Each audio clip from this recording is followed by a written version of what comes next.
Welcome, fellow Jedi and Sith. You are tuning into Imperial Radio, your all-talk weekly Star Wars podcast. I'm your host, Kobe Larson, along with my co-host, Alex Wormstead. And today we have another action-packed episode of Imperial Radio for you guys. First, we're going to get into the news in less than 12 parsecs. Palpatine, in the new discovery of the novelization of Rise of Skywalker, is confirmed to be a clone with Palpatine's spirit actually attached to him. We're going to touch on that a little more further on in the episode. Rey's father has been confirmed by the Rise of Skywalker novelization to be a failed clone of Palpatine. Project Maverick, the game that we've all been hearing about and waiting for, has finally had its first little leak. And then just another nice little thing. So Trump and Bloomberg were on Twitter, as they usually are, passing memes back and forth. And Bloomberg threw in some kind of Star Wars meme. I just saw Trump's reaction. It was Spaceballs, and he was holding back mini Mike Bloomberg. That was kind of hilarious. Not gonna lie. But yeah, that's pretty much all we got for news in less than 12 parsecs. Now we're gonna move into our main segment. Of course, we've had a week to prepare. We're gonna talk about Clone Wars again. Season 7, Episode 2. So basically the way we're kind of rolling with this is we watch, the episodes air Friday and we upload Fridays. But the episodes air at 2 in the morning? 2 or 3 in the morning, I believe. Right, and, going to school and things like that, we don't want to stay up every weekend, and stuff, and stay up on a Thursday night and, stuff like that. Oh. Be droggy for school. So anyway, we are going to be giving you the summary of the episodes basically a week after the fact. Yeah, so that way it gives people a chance to watch the episode, develop their own thoughts and opinions for it, and then we're to give our summary of the episode and basically reactions, stuff like that. Yeah, so basically we're just going to give you guys an extra week because we know not every one of you is as hardcore as we are and, stay up at, late in the night to watch the episode. So yeah, we're going to be talking about it. It was another great episode. We are continuing on with the Bad Batch arc. That is the second episode in that arc, so a couple more to be seen yet. For the next couple weeks, we'll keep seeing the Bad Batch, and then maybe they'll move on to the next arc. But yeah, I mean, I liked the episode. I thought it was a good episode. I mean, I think I say that about everything Star Wars, but I liked it. I mean, like I told Al, I'm really waiting for the big stuff. So I'm trying not to look past the little stuff because I'm trying to be appreciative of everything they're giving me because, they didn't have to give us Clone Wars Season 7. I'm very grateful. I love Clone Wars. I'm so grateful. But we're just really looking forward to the big stuff. And right now, this is big. I mean, this is kind of big stuff, but it's just not as big as, the Siege of Mandalore that's supposed to be coming. And, that's going to be huge. Yeah, I mean, it's Christmas morning, and you're waiting for the big box at the end. So right now, you got some of the little stuff. You're opening up your new shoebox items, and you're waiting for the big boy stuff until later on. That's kind of what we are. I mean, we appreciate everything we get, just like Christmas. I don't know why I'm using this analogy right now, but we are opening up the little stuff right now. We are enjoying them, and then we're waiting for the big bang for the end. Right. So yeah, right now we're just enjoying the little things, but I'm enjoying it. I like the storyline. I like the way it's going. I think I like the first episode better than this one, but they were both pretty good in my opinion. Yeah. Okay. I guess we're just kind of go over our reaction a little bit. I really liked the actual, how do you say that? How they actually stormed the place where Echo was supposedly being held. They're really, they went from the first episode where they're just kind of like, oh, Echo might be alive and blah blah blah, and then I figured we'd get a kind of another filler episode, and then maybe episode 3 we'd actually see Echo. But they went right for it, man. They went right to the little stronghold place where they're holding him, and they spoiler alert if you haven't watched the episode, they bust him out, and Echo is alive, but he does not look like he's in good shape. No, he is very Grievous / Darth Vadered up. I mean, he's more machine than man. He's got the robo legs and the robo. I think he had arms. I think he had robo legs. He's been he poked had wires and prodded all over him. Yeah, he looks like a mess. He looks like Vader basically without the suit. Yeah, and he's shaved and his head shaved and everything like that. He don't look good. He kind of looked like he'd have been better off if they'd just shot him in the head. I mean, he just looked miserable. He was rough. But I was kind of surprised that he came to right away. He kind of mumbled some jargon at Rex, and Rex kind of said something to him, and he kind of came to like he was pretty well conscious. I figured he was going to be just like a zombie from the way he looked, but he was pretty well conscious. Said some actual real words that made sense. Unlike I was expecting him to just be like, just like kind of like out of it. He's been out of the action for a while. I mean, what's the time frame that we're looking at now from the Citadel? Do we know? Do you know? I mean, I think about a year. I would guess because the Clone Wars only lasted 3 years. I feel like everything in the Clone Wars takes place like from 22-ish to 21 BBY to basically right up till now to 19 BBY. I'd say like 2 years. I don't think that it butts up as close to Attack of the Clones as it does with Revenge of the Sith. So I'd say everything's kind of happened within a 2-year span. Okay. Yeah. Which is a lot that happened. I mean, it's a big war. I mean, it is. It really is a big war that happened for 3 years. So it is. Yeah. It was a good episode though. Yeah, I mean it seems like he's been out of the fight for so long. Yeah. That he'd be, but I mean you think about it, it's not been that long. No, really. But I mean, theoretically, maybe a year. I would probably guess. But through that time, he's been through hell and back, and probably worse. He looks like he's been prone to separatist torture, possibly. That they're poking and prodding him. Basically, what they're doing is they're using Echo against the clones, because the clones obviously are all clones of one genetic template. So they're using they're kind of tapping into Echo and kind of extracting information that he holds within his DNA and within his brain that he's been taught, battle strategy and tactics. And, because clones, we kind of found out that kind of like the droids, the clones always claim that the droids are hive mind and that they can't think on their own, but the clones aren't very forward thinking either. They all kind of think very similarly. So, I mean, at least to the separatists anyway. So they're using that information against them, and they're, kind of undermining their tactical advantage that the clones supposedly have. So, yeah, it's kind of interesting. It was a really interesting arc. And the thing with this whole arc is it just, the Clone Wars was a great show. And I would not call it a kid show. But most of the time, the topics that were going on within the first 6 seasons always kind of centered around something that if you were watching when you're 8 years old, you could understand. Yeah. Maybe you didn't care, but you could at least understand it. I'm not even so sure, besides, some of the, Wrecker throwing around stuff and, some of the stuff that's really going on in the season is just really adult-centric. No, yeah, it's I mean, like very PTSD. Adult. You can tell Rex has got a bit of like PTSD type, depression, postpartum, whatever absolutely. they call that. He's basically PTSD. And depression he's and stuff seen like that. stuff and he's showing it now, and he's really questioning the war, which a lot of soldiers do at some point in time, is they question what they're fighting for. And I don't see kids like. Besides, the little parts where, Wrecker's going and throwing a gunship or they're having a big fight, excuse me, I don't see where they're really catering to kids in these episodes. And I'm not complaining because I'm not a kid, I'm 20 years old. Right. I care about these real issues that Rex is going through. I can't relate to him. You can relate to these things, and I can't relate to the specifics of like having PTSD, but like I can relate to, him being an adult and dealing with real adult things instead of, just the typical, kid-centric stories that they usually revolve around. So it's just interesting to see how Disney's really handled this. You can tell it's a different Clone Wars than it was before, but I don't think that's a bad thing. No, it's definitely not a bad thing. It's more geared for, I would say, teenagers that know what's going on, but also teenagers that they want a little bit of Wrecker in their lives. Right. Here's the thought. Basically, the first episode of Clone Wars started coming out 08, 09.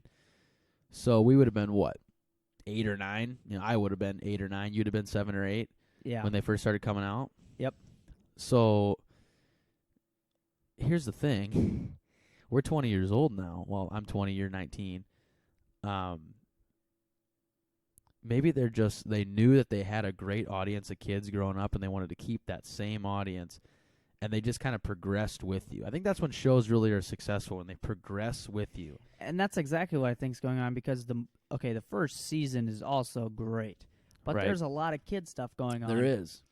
And not only that, season 2 gets even more into it, and then season 3 you really start to see some battles and some Right. actual You see some I don't wanna good go topics and storylines. I don't want to go as far as military style stuff, but you get to see more arcs, and you get to see more stories. And honestly, I think not action as in action as kids would see action, but action as in story behind the action, actual emotion behind animation, which is awesome to see. Right. And as it goes on, then you got season 4, which even gets better, and then pretty much from there on out, you get to see more stuff. And then kind of season 6, season 6 is definitely not geared for kids, because absolutely not. It ties into the whole Force Ghosts and everything. Mm-hmm. I mean, it just kids will be confused watching those episodes. exactly. I almost got confused watching some of those episodes. I mean, you can watch them now, and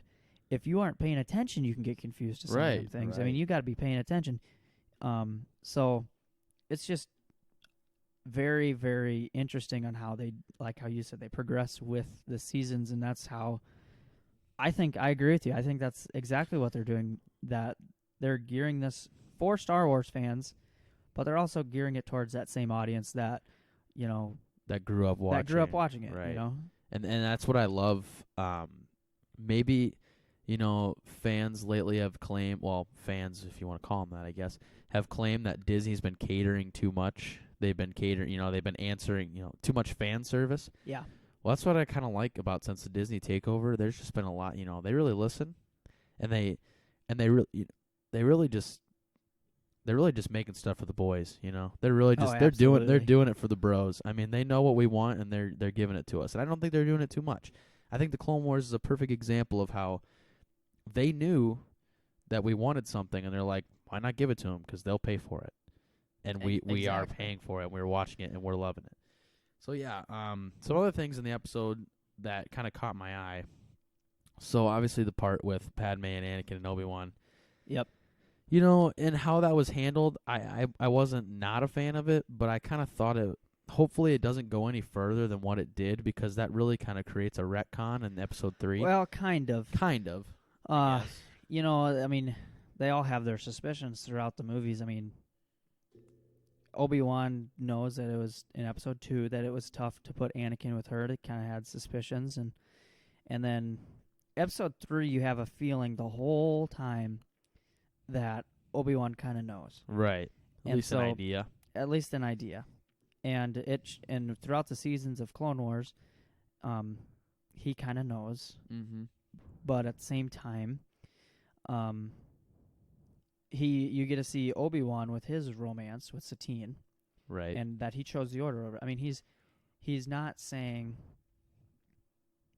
he's not flat out, telling Anakin that, he knows. But I think he knows, and he's doing, a lead by example. He was like, yeah, I chose the Order. Right. You got to set your priorities, man. Right. And I think that's what he's trying to accomplish there. Even in that arc, he's like, there's, of course there's temptations to leave the Order. I know what it's like and everything, but yeah, it's just, and that's another thing I think, that when Ahsoka comes back into the mix of things, I mean, he tells her when she's leaving the Order that I've thought about leaving the Order, Right.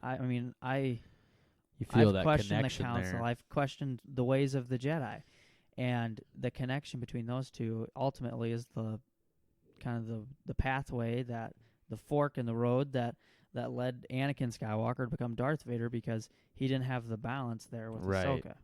All he had was, he lost Ahsoka, and then he had fears of losing Padme, and it was just too much for, that's why I like the implementation of Ahsoka, because it's just because, growing up, as I really started to watch Revenge of the Sith, I'd watch and I'd be like, I get that Anakin's upset and he doesn't want to lose Padme, but would you think he would really murder children to save her? That doesn't really seem like Anakin.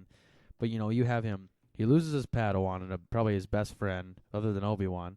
He has, nightmares of, he lost his mother before that, which was probably the first real I mean that. Yeah, he that kind of got over that a little bit. But that is also that was the first detour that led him to kind of going down the dark side path. Right. And he lost so much, and you add Ahsoka on top of that, and it's like, God, man, I'm really starting to see what he did here. Mm-hmm. He's really afraid to lose Padme because he couldn't lose, and that'd be the third person he'd lost, and so less than 3 years. I mean, yeah, the span of from when Anakin's mother dies to Order 66 is like 3 years. So, that's not a lot of time to lose so many loved ones. So, yeah, I don't know. I guess with the whole Padme, with the whole Obi-Wan in this new episode of Clone Wars, trying to get back on track here, the whole Obi-Wan knowing thing, it didn't bother me. Like I said, it was just like, I don't know how much further you can really go with it before you kind of start to, not necessarily just me, but start to kind of, piss off the fans, and you don't want to do that. Granted, it's not like they're gonna not watch because they did something that kind of retcons it, but they're gonna be kind of angry, and they're gonna claim that, just another plot hole from the prequels and stuff like that. And we just don't need that. We need our prequel stuff to. We need that. To be thriving. That stable foundation. We do. And yeah, I mean, I didn't have a problem. I thought it was interesting what Obi-Wan said to Anakin as he was walking out. If you haven't watched the episode, and if you spoiler alert, but if you don't care about spoilers, what we're referring to is Anakin is having a conference. I say it like it's all professional. He's talking to Padme through a hologram through Rex's helmet. And he's doing it, in the middle of the base or whatever, and Rex is guarding the door to the room that he's in. And Obi-Wan comes up and he's like, "Oh, where's Anakin?" or whatever, and Rex is like, he's inspecting my equipment."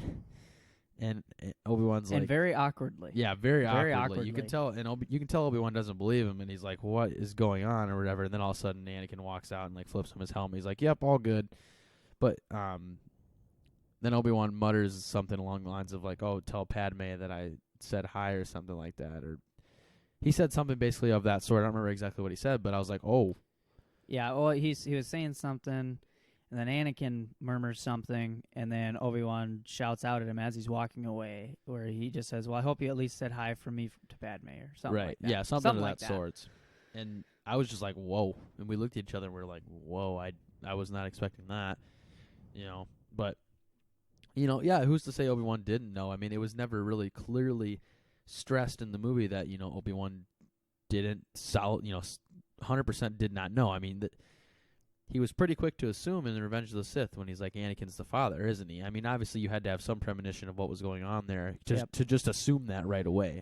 I mean, he doesn't live at the temple. He is he's always around Padme. Right. So it's just pretty easy to pick up on. And it's like, honestly, I don't know how others didn't pick up on it, watching it. But yeah, and I guess, I mean, I didn't have a problem with the episode. Like I said, I didn't have a problem with that part. I just hope that they don't go too far with this whole Obi-Wan knowing thing. If they want to make it so Obi-Wan has, speculations, fine. But I don't want them to go too far with it. That's my only thing. Yep, I agree. And I think most would agree. You can't. I don't want to retcon anything in Revenge of the Sith. That was my whole thing. I was like, I love that this is butting up the Revenge of the Sith, but please don't retcon anything. Because that movie's so great, and we don't need to fix anything because it's already a perfect movie. I'm sorry, but yes, it is. All right. Anyway, that's kind of our reaction to it. You have any future predictions for the rest of the arc or the next arc or the Siege of Mandalore or anything of that? Anything to do with Clone Wars? No, I just kind of like what I said before, previously stated with Ahsoka and the whole relationship things that we've been kind of went on a rant about. No, I don't really have any that come to mind right now. Just kind of. Right. Yeah, I don't really have any too solid of predictions, but the way that the episodes have been kind of going, and just kind of the way that the feeling of how the episodes have been. Granted, we've only been focused around, just a small assortment of characters. We've only seen Anakin, Obi-Wan, Mace, and then some clones, Rex and Cody. But other than that, we haven't really seen, we haven't even seen Ahsoka yet. Yeah. So, which makes sense. But I'm starting to think that the next arc is going to be solely like, Okay, you know how in the trailer Ahsoka's like talking to that one girl and we don't know who she is. Mm-hmm.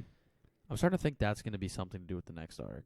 Okay. But I'm starting like to that but I'm prediction. starting to think that maybe that won't be the next arc. I'm starting to think because she's like on the run. It seems like. Yeah, what I kind of think is honestly, the next arc might be the Siege of Mandalore, and then that's the like final her arc. trying to escape. Yeah, That's what I'm kind of thinking. I think that Order 66 is going to happen during that arc.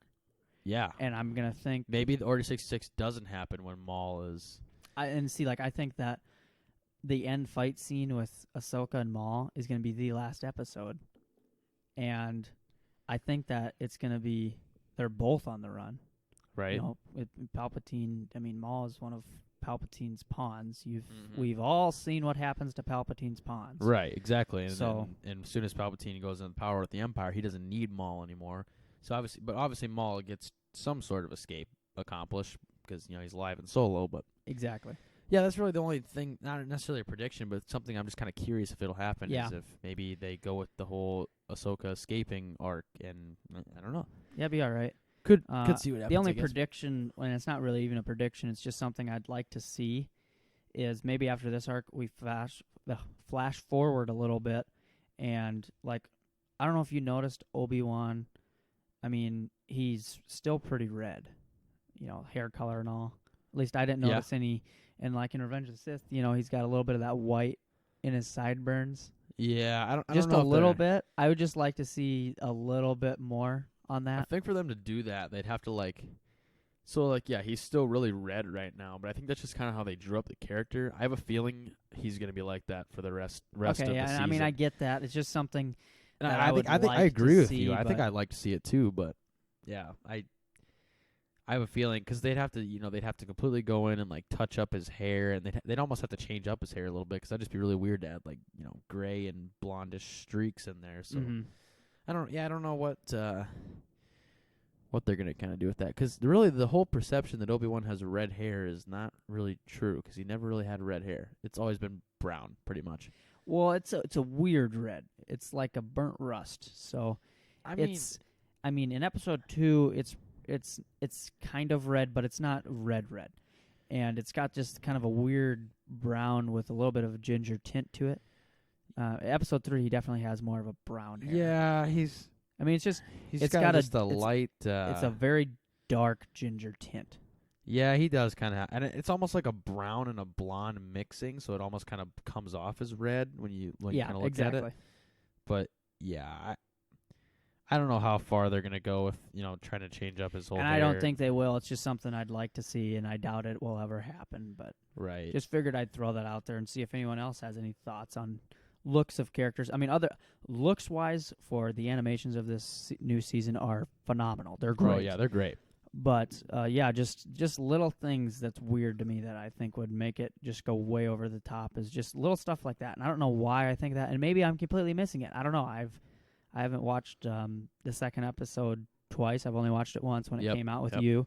So, I mean, maybe I'm completely missing that, but. Yeah. So that's pretty much all we got for that. Next thing we're going to talk about is a little bit of more news that kind of broke, I think, about kind of last week into the beginning of this week. And that the whole Palpatine thing, man. If you don't know what we're talking about, I guess this is kind of a spoiler. It's just news. It was mentioned in the Rise of Skywalker novelization, novelizations are so great, man. Yeah, they give you. It's weird how we have to rely on them for canon information. Like literally, you watch the movie and you have to get the novelization to get half of the content of the movie, really. And I get you can't jam pack all that information in a 2-hour movie, but damn, like a lot of stuff came out in that novelization, and one of those things. Like I said, kind of a spoiler alert, I guess. Palpatine was a clone. Yeah. He was a clone, and his spirit, or I don't like to use the word spirit with it because he's a Sith. Right. I use more of a demon. His demonization took form with that clone, you could say. Yeah, his cosmic force and his cosmic entity, I guess, spirit is weird to say, but I guess I don't really know what else to call it. It's cosmic entity, demon, basically his ghost Yes. just transferred into a so obviously he'd been working on cloning stuff before Return of the Jedi, before he died, because his entity, supposedly as he was falling in the shaft, he transferred his essence and moved his body into a clone, something of that essence, basically, because from what they're claiming is that it pretty much happened as he was falling down the reactor shaft, and it's like, that's man, I don't like, some people were like, I watched some videos on it and looked at some tweets and stuff like that, and people are like, this changes everything. Even the biggest Rise of Skywalker haters are like, this is it. This changes everything. This makes the movie so it just fixes everything. It's like, I don't know how I feel about it. It changes my opinion maybe a decimal point on my rating. I don't even know if it makes I don't it even know better, if it does though, for me. Yeah, it leaves more questions, even more than really him does. being alive. The thing I do kind of like is the whole Rey's father is a failed clone. I don't know why I like that, because it really doesn't make any sense that I like that when I don't really care for the Palpatine part. But I don't know why I like it. And I like that a little bit because it gives it something. You don't have to imagine Palpatine. You don't have to imagine Palpatine. I mean, it's just. You look at wants to think you about look at Palpatine's face and you wonder, okay, I don't know how many Imperial credits that took to get him. Yeah. But yeah, we don't want to think about that. No one wants to think about that. Yeah, no one wants to think about that at all. So it gives that a whole lot better. You don't have to have a scarred brain for the rest of your life. Exactly. But yeah, I don't know how I feel about it, because it's just like. And I give JJ all the credit I can, because he was left with just a heap of questions and just a heap of crud to deal with before filming, after The Last Jedi and everything that happened in The Last Jedi, and it was just a lot to carry on with. So I think he honestly might have even done his best. I'll give him that. I think he probably did his best that he could, because he wanted to make the movie super long. And Iger and everyone at Disney was like, nope, got to meet that 2 hour and whatever 2 hour point. And like 25 yeah, minutes. You can't go any longer than that, because they were worried about sales and people whatever not wanting to go because it's long. And the movie was, we loved it right away. I'm starting to just kind of say that the movie was like a movie that you watch and you're like, that's awesome. And then you leave and you're like, that really wasn't that good. It was just kind of like it's almost like a really bad action movie. The action is like, it's awesome, but the storyline sucked. And I'm not going to say the storyline of Rise of Skywalker sucked, but it was definitely lacking in a lot of areas. It's just it wasn't. I know we've said this many times, and it's just getting repetitive to all you out there listening. It's just it left more questions than answers, and you can't have that for a third film of a trilogy, especially if this not was the second movie. I'd be like, oh man, I'm excited. But we've said that time and time again, that if this was the second movie, people are very excited over the third movie coming out, whereas this is the third movie and people are like, okay, you guys need to make a new trilogy now, right? And they're no. It's like, whoa, what? What?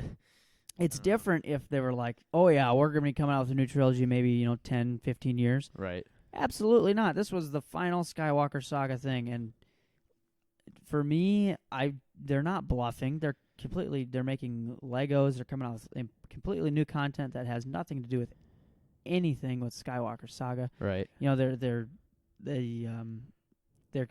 made the new Lego game, the Skywalker saga. Right. This is it. And they're not just gonna. They're releasing the box set for like $200 or something like that. And and it's the Skywalker saga. It's like they're And which, granted, could I see them being like, we get more money, we can throw out more stuff and make a Skywalker saga complete. Right. Blah blah blah. Make the complete Skywalker saga. The complete we're like 40, and we're getting it on Green Ray video, not Blu-ray anymore. Whatever future technology we're watching stuff on. Yeah. Probably won't even have disc at that point. It's gonna be an online bundle. Oh yeah. Probably like a USB stick in your some kind of player or something. But yeah, no. And could I see them going on with more movies? 20 years down the road. Yeah, but it's going to be a focus on Rey and Finn and Poe, maybe, if they do. If they do make more movies, still don't know if they will, but if they do, it'll be about them. It'll have nothing to do with, while Rey and Finn and Poe and all them were in the Skywalker saga, 3 of their movies, I don't consider them Skywalker saga characters so much. They are characters of the Skywalker saga, but like you could also put them in their own saga of like, and just have Rey and kind of make them the legacy characters, then add new characters on. Then will they do that? I don't know, but very unlikely, I would say. The whole thing is this Palpatine information and pretty much everything that came along with this. Not everything. There's some good stuff in the novelization, but a lot of stuff in the novelization was just like, it's like they were trying too hard to fix it. They couldn't just like admit their mistake, admit their faux pas, and just couldn't just let it be. They're trying to, some of the information I liked. Some of the information makes sense. Like the Rey's father being a clone. There was something in there. Gosh, I can't even think of what it was. But there were some other things in there that I liked, and I was like, that's good. I like that. But the Palpatine being a clone thing, I was just like, is it probably the thing that makes the most sense? I mean, probably. But I still don't really like it. I don't know. No, I would have I think I would rather, it wouldn't make any sense, but I think I would rather have all those people that were in the stands as Rey killed Palpatine, all those Sith worshippers or whatever. I think I'd rather them sweep Palpatine off the floor and throw him on that whatever kind of thing he was riding around on in the movie. Yeah. I would rather that be his actual physical body that they swept up off the floor and restructured, and then have it be a clone and Force essence, because then you're just opening a whole can of worms. Man. Yeah, I mean, just like we've said before, it leaves more questions. It does, because I have so many questions. And I'm sure we'll get the only interesting thing about it, though, comic stuff and right. The only interesting thing about it, though, is it could tie into the Mandalorian, being that the whole Baby Yoda cloning. That potentially maybe they were trying to clone Baby Yoda, and trying to try to do research, because okay. That's a theory that's kind of going around, is that the whole Baby Yoda storyline with the cloning, and they wanted that's why the Empire wanted him, and they were going to pay handsomely for that child because they knew he was a very powerful being, and they wanted to do tests on him to see, because basically the whole theory is that Palpatine and all his worshippers or whatever, they can't perfect the cloning, like they can't perfect it enough so that Palpatine is too powerful for his own body. So when, that's why he was all decrepit and gross, because, if he tried to shoot Force lightnings, his fingers might fly off. Like, he has way too much power for his own very weak clone body. So they're trying to perfect a perfect clone body for Palpatine to come back. And if they do that, I kind of like that. But they have to do that specifically. And I will like it. I'm not going to say it's still my favorite thing ever, but at least it kind of makes sense, granted, and it ties everything together. That's kind of out there because Mandalorian comes, its time frame is after the fact of the Empire. Exactly. And some of them officers might not even know that of what's going on, Right, I mean, right. Who knows, though? It's interesting. I'd have to see how they handle it in Mandalorian Season 2. And that's... Yeah. Yeah, that's something that we're probably going to touch on later on in another episode. It's Mandalorian Season 2. There's some stuff coming out about that. But yeah. So that's pretty much all we got for today. I hope you guys enjoyed the episode. As always, you can find us at Imperial Radio P1 on Twitter. That's where most of our information is popping. Most of our fun. You can find us on Instagram and Facebook at Imperial Radio Podcast. You can just type that in the search bar, and you can hit us up, give us a follow, give us a like, whatever you got to do. You can email us at imperialradio66@gmail.com. You can find us on TikTok. Just search Imperial Radio. We make some funny TikToks over there. Yeah, so anywhere you guys want to find us, drop us a like, follow, subscribe. You can get us. You can find us on YouTube too. You can find us Radio. anywhere, guys. Yeah, Absolutely just go look anywhere. and you'll find us. So, yeah. Thank you guys for listening. Hope you have a good night, and may the Force be with you.